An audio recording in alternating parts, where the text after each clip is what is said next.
बोलो बांके बिहारी लाल की जय। तो आषाढ़ मास की शयनी एकादशी का महात्म्य में युधिष्ठिर ने पूछा, भगवान आषाढ़ के शुक्ल पक्ष में कौन सी एकादशी होती है, उसका नाम और विधि क्या है, यह बताने की कृपा करें। भगवान श्री कृष्ण बोले, राजन आषाढ़ शुक्ल पक्ष की एकादशी का नाम शयनी है। मैं उसका वर्णन करता हूँ। वह महान पुण्यमयी, स्वर्ग एवं मोक्ष प्रदान करने वाली है, सब पापों का हरण करने वाली तथा उत्तम व्रत है। आषाढ़ शुक्ल पक्ष में शयनी एकादशी के दिन जिन्होंने कमल पुष्प से कमल लोचन भगवान विष्णु का पूजन तथा एकादशी का उत्तम व्रत किया है, उन्हें तीनों लोकों और तीनों सनातन देवताओं का पूजन कर लिया। हरि शयनी एकादशी के दिन मेरा एक स्वरूप राजा बलि के यहाँ रहता है और दूसरा क्षीर सागर में शेषनाग की शैया पर तब तक शयन करता है जब तक आगामी कार्तिक की एकादशी नहीं आ जाती।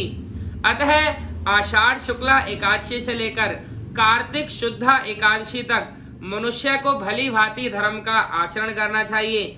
जो मनुष्य इस व्रत का अनुष्ठान करता है वह परम गति को प्राप्त होता है। इस कारण यत्न पूर्वक इस एकादशी का व्रत करना चाहिए। एकादशी की रात में जागरण करके शंख चक्र और गदा धारण करने वाले भगवान विष्णु की भक्ति पूर्वक पूजा करनी चाहिए। ऐसा करने वाले पुरुष के पुण्य की गणना करने में चतुर्मुख ब्रह्मा जी भी असमर्थ हैं।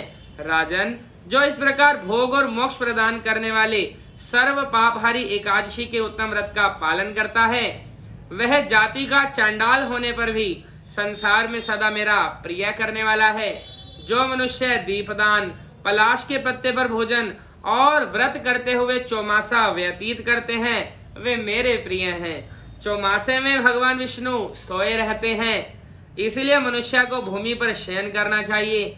सावन में साग, भादों में दही, क्वार में दूध और कार्तिक में दाल का त्याग कर देना चाहिए। अथवा जो चौमासे में ब्रह्मचर्य का पालन करता है वह परम गति को प्राप्त होता है। राजन एकादशी के व्रत से ही मनुष्य सब पापों से मुक्त हो जाता है। अतः सदा इसका व्रत करना चाहिए, कभी भूलना नहीं चाहिए। शयनी और बोधनी के बीच में जो कृष्ण पक्ष की एकादशियां होती हैं, ग्रस्त के लिए वही व्रत करने योग्य हैं। अन्य मासों की कृष्ण पक्षी एकादशी ग्रस्त के रखने योग्य नहीं होती। शुक्ल पक्ष की एकादशी सभी करनी चाहिए। बोलो बांके बिहारी लाल की जय। बोलो राधा रानी सरकार की जय। तो मुख्य रूप से समझने वाली बात यह है कि हमें एकादशी का व्रत क्यों करना चाहिए। मैं आपको बारंबार इस बात को बताता हूँ कि एकादशी का मतलब सिर्फ भूखे प्यासे रहना नहीं है। भूखे प्यासे रहना तो समझ लो कि सबसे पहली सीढ़ी है, और जो सबसे आखिरी सीढ़ी है वहां तक पहुंचने के लिए हमें क्या करना पड़ेगा, 5 ज्ञानेंद्रियां, 5 कर्मेंद्रियां और 11वां मन, इनको वश में करने को ही एकादशी कहा जाता है। हमारा मन, हमारी इंद्रियां, हमारी वाणी हमारे वश में हो तो यही सबसे बड़ी एकादशी है।